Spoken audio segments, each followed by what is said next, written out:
Aunty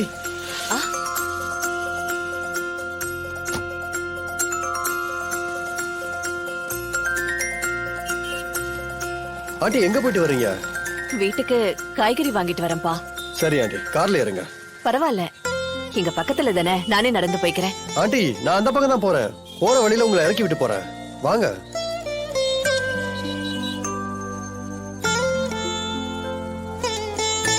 ஏன் aunty என் கார்ல வர மாட்டீங்களா?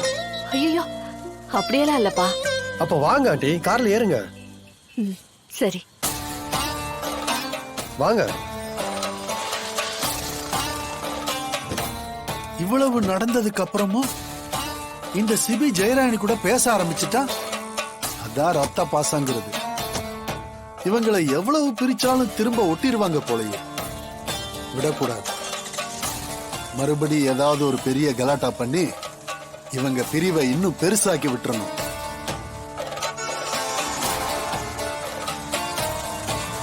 அந்த செல்வரத்னத்தையும் இதே ஏரியாவில தான் பார்த்தேன்.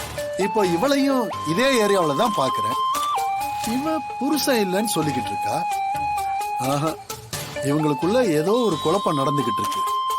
ஒருவேளை இவளே இவ புருஷனை மறைச்சு வச்சிருக்காளா, இல்ல அவன் தொலைஞ்சு போயிருக்கானா?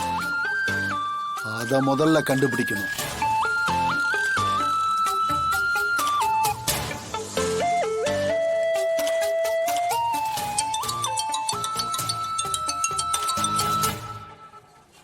சொல்லுங்கண்ணே.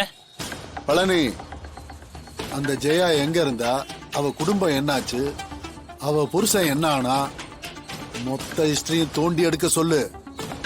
என்னண்ணே திடீர்னு? இல்லடா, ஜெயாவை மட்டும்தானே பாத்திருக்க. அவ பசங்களை பார்க்கல, அவ புருஷனும் எங்க இருக்கானே தெரியல. இதெல்லாம் நமக்கு கண்டிப்பா தேவைடா. சரிண்ணே, நான் கண்டிப்பா கண்டுபிடிச்சு சொல்றேன்.